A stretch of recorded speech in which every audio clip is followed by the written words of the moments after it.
भाषा भोजपुरी हमर जन्म के बोलिया एकरा के राखी जा संभार।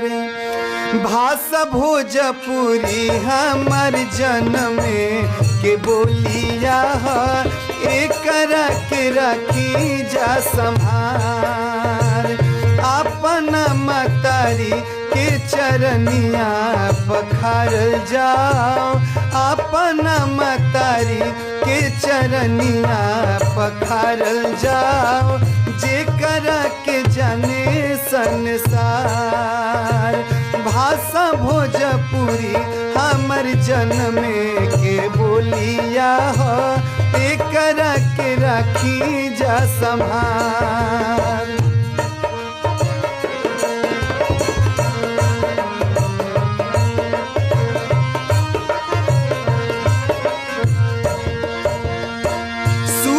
अठवा में कैसे शामिल हुई भाषा मोर एकरा पकड़ी लोग विचार।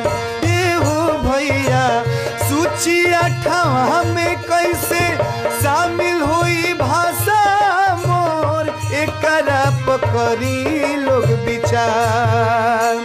साफ सुघर गीत गाई मिलिया सखान ना तो डांट के भगा दी सरकार।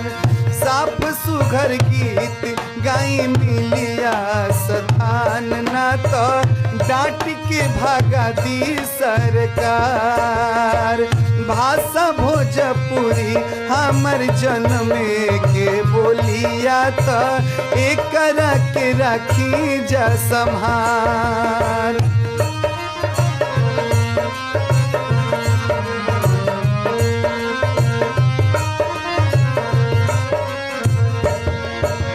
जितना भी भोजपुरी के रक्षक बानी जे भोजपुरी से प्यार करीला, हमरा आशा ही ना पूर्ण विश्वास बा ए गीत के प्यार आशीर्वाद मिली। और भोजपुरी के गंदा करे वाला लोग से हम हाथ जोड़ के नम्र निवेदन करतनी, भोजपुरी हमनी के महतारी है, एकरा के नंगा मत करी सभे। काहे भाषा भोजपुरी के तमाशा जनी बनावा लोग हाथ जोड़ी करीला गुहार।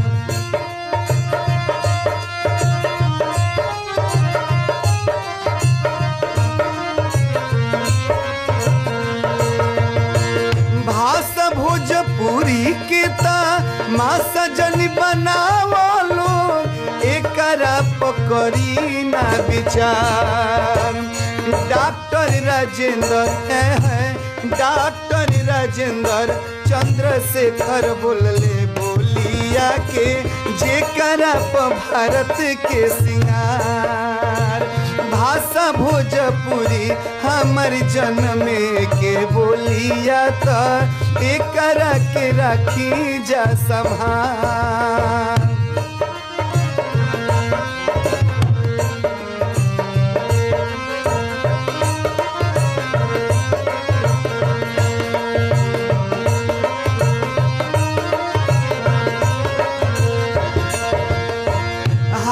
जोरी बीनती बा गिनले न गिनती बा के कर धरी नामावा उचार।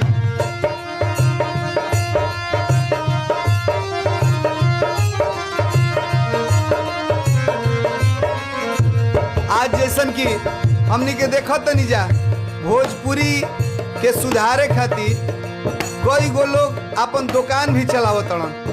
वो दुकान के सबसे पहले बंद कई जरूरी बा, जहाँ के हमनी के भोजपुरी के जात पात में बांट के रख देले बालो।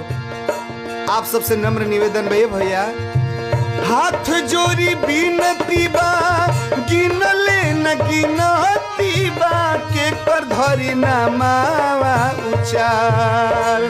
बाड़ा रे दुखित अजय भोजपुरी भाषा पर अब कितना होई अत्याचार। बाड़ा रे दुखित अजय भोजपुरी भाषा पर अब कितना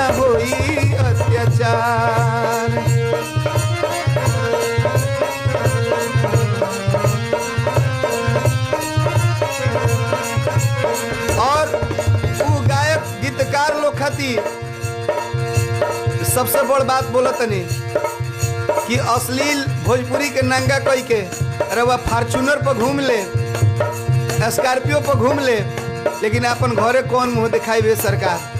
हमार बात पर ध्यान दी। भाषा भोजपुरी हवे जन्मे के बोलिया तो जेकरा के जाने संसार, अपना मतरी के चरनिया पथारल जाओ, एकरा के राखी जा संभार भैया। भाषा भोजपुरी हमर जन्मे के बोलिया के, एकरा के राखी जा संभार, एकरा के राखी जा संभार, एकरा के राखी जा संभार। अब देखो तनी केकरा केकरा भोजपुरी से प्यार बा, कितना शेयर होता, कितना लाइक कमेंट होता। जय हो भोजपुरी, जय भोजपुरिया।